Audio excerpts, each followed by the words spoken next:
Muchas gracias, señor presidente, y muchas gracias a los senadores y senadoras de la Comisión Primera por permitir este espacio para debatir este tema.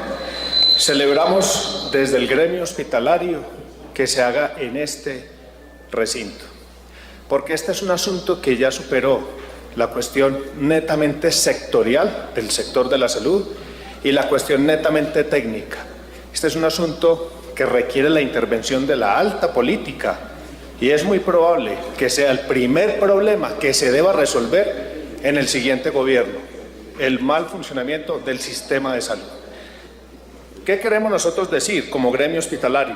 Lo primero es que nosotros siempre hemos abogado por el fortalecimiento de la Superintendencia de Salud.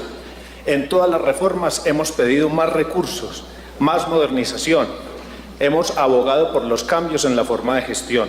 Apoyamos en los debates las nuevas fuentes de financiación y fuimos la única voz que se opuso en su oportunidad en el gobierno anterior al proyecto de fusión de la Superintendencia de Salud con la Superintendencia de Subsidio Familiar. Hemos mantenido el ánimo de conversación respetuosa con la Superintendencia de Salud hasta donde eso se ha podido. Pero como ustedes lo han mostrado aquí en las intervenciones precedentes, sí hay muchos problemas que nosotros tenemos que traer acá como problemas de gestión de la Superintendencia de Salud. El primero tiene que ver con ¿cuál? Con la oportunidad de las actuaciones. Nosotros creemos que la Superintendencia de Salud llega tarde, escucha de manera extemporánea, interviene a posteriori. Y les doy un ejemplo concreto que ya se mencionó acá. La cartera hospitalaria, la crisis del flujo de recursos del sistema de salud. Llevamos 18 años presentándole al país un informe de cartera semestral, mostrando los nombres, evidenciando las magnitudes, ilustrando las tendencias de esta problemática. Y hemos anticipado los desenlaces del Seguro Social, de Cajanal, de Caprecom, de Saludcop. Los hemos anticipado con lustros. Y sin embargo se ha llegado a estos desenlaces fatales. Los resultados saltan a la vista, las deudas son crecientes. En una muestra de 135 hospitales, la última que hicimos, las cifras son de 7.3 billones de pesos con 66% de cartera vencida. La Superintendencia de Salud, a pesar de estas denuncias, ha sido testigo de la salida de muchas EPS por la puerta de atrás, EPS que se han ido y han dejado enormes huecos financieros que hoy están tomando su impacto y afectando la prestación de los servicios. El nombre más reciente es Café Salud, el anterior fue Saludcop, el anterior fue Caprecom, pero antes hay muchos. ¿Y qué pasa? Se llega hasta esas instancias y no pasa nada, dejando el daño ¿a quién? A los pacientes que tienen que sufrir y a la institucionalidad hospitalaria. El segundo problema en la gestión grande es la asimetría en las decisiones. Existen unos manuales de procedimiento, son aplicados que nosotros creemos que se aplican con discrecionalidad. Nos da una sensación de asimetría en la gestión de la Superintendencia de Salud, se hacen interpretaciones normativas. Les doy un ejemplo reciente a ustedes. Hace menos de un año se llegó al punto de la liquidación de Caprecom y también simultáneamente al punto de la liquidación de Saludcop. Con Caprecom se decidió asignar la población pobre que estaba afiliada allí a otras EPS y eso le dio un resultado favorable a esa población. Con la otra entidad, Saludcop, se decidió crear una nueva entidad forzando los mecanismos existentes. Se creó Café Salud y estuvo esta población allí hasta la semana anterior sufriendo el desgreño administrativo, la falta de capacidad para administrar esa EPS. No se asignó la población, se dejó allá adentro porque se estaba estructurando una operación comercial muy grande conocida como Medimás, que es la que tenemos hoy. ¿Por qué, si son las mismas poblaciones y los mismos procedimientos, se toman ese tipo de decisiones diferenciales? Eso nos queda a nosotros, nos deja un gran sinsabor. El tercer problema, el uso de información para la toma de decisiones.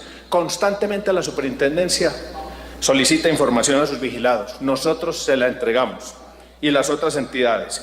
Pero ¿por qué no llegan las decisiones? ¿El ejemplo cuál es? La habilitación financiera de las EPS, señoras y señores senadores. El hueco, el defecto financiero de las EPS en este país supera los 6 billones de pesos en un informe que ha presentado la Superintendencia de Salud. Y ahí están los nombres nombres y apellidos de las empresas que no cumplen y a pesar de que se encuentran en ese nivel y que la información está allí, no se toman las decisiones. ¿Las decisiones cuáles son? Decirle al Ejecutivo, la mayoría de estas entidades no están cumpliendo, más de la mitad de la población colombiana está afiliada a entidades que no cumplen con la habilitación financiera. ¿Y qué pasa? No se toman las decisiones. Entonces no es por falta de información. El cuarto tema, ¿cómo se puede hacer vigilancia eficaz si no hay una mirada adecuada de los números que ya existen? Nosotros, por ejemplo, le hemos preguntado al señor superintendente si se está controlando la integración vertical en este país. La respuesta es sí, y nosotros tenemos las respuestas escritas de los funcionarios de la superintendencia, donde nos muestran, por ejemplo, que ese problema tan grave que es la integración vertical, aquí está en este archivo toda la lista de IPS de integración vertical. Hay 25, 9 de ellas pertenecen a una sola EPS. Aquí falta toda la información. Hay EPS, aquí hay una información con un error ostensible. La clínica Sanitas es de propiedad de la EPS Salud Total. Esta es una información que usted nos entregó y es oficial y muestra de entrada que aquí hay unos errores muy graves en la recolección de la información. Aquí, así como se va a tomar buenas decisiones. Voy llegando al final. Aparte de lo anterior, llegamos al punto de cuál es la capacidad de resolver los problemas que tiene la Superintendencia de Salud.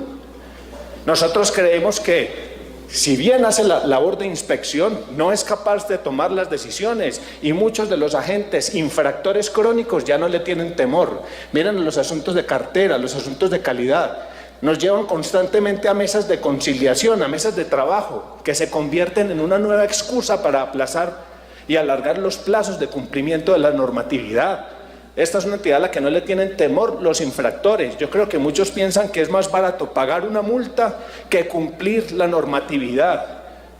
Eso es un espacio que crea impunidad. Y eso es lo que está pasando aquí. Yo quisiera saber si en el sector bancario la gente le hace bromas a la superintendencia financiera. No lo hacen, pero nuestra superintendencia de salud no está pudiendo tener los dientes suficientes para que sea temible. Termino con lo siguiente. Nos da mucho temor que después de todas estas críticas que nosotros hacemos, que son bien intencionadas, se presenten decisiones arbitrarias por parte de la Superintendencia de Salud. El ejemplo que quiero traer y que inclusive está en los estrados judiciales es la reciente circular 13 de esta superintendencia, donde nos recuerda a nosotros que tenemos la obligación constitucional y legal de atender a la población. Eso ya lo sabemos, señor superintendente, y lo hacemos hasta donde podamos. En esa circular 13 se dice, los tiene que atender sea como sea, y si no los atiende, pues es sancionado. Señoras y señores, nosotros tenemos un trabajo técnico, tenemos vidas en la mano. Muchos de acá son colegas nuestros, médicos. Ustedes saben que uno puede atender hasta donde hay insumos, hasta donde hay conocimiento, hasta donde están los profesionales. ¿Y eso se paga con qué? Con el adecuado flujo de recursos. Si no hay el adecuado flujo de recursos, nosotros no tenemos las capacidades, tenemos sustracción de materia para poder atender.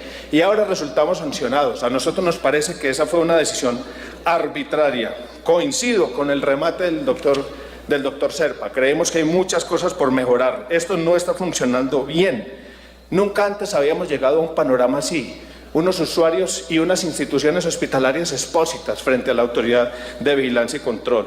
La inspección, vigilancia y control en la versión actual para nosotros es gran responsable de la debacle de este sistema de salud. Tiene que llegar cambios, tiene que haber un cambio de actitud, de actuación y de oportunidad. No puede haber arbitrariedad, tiene que hacerse un uso adecuado de la información. Tiene que focalizar su actuación en los temas más importantes, en los paretos.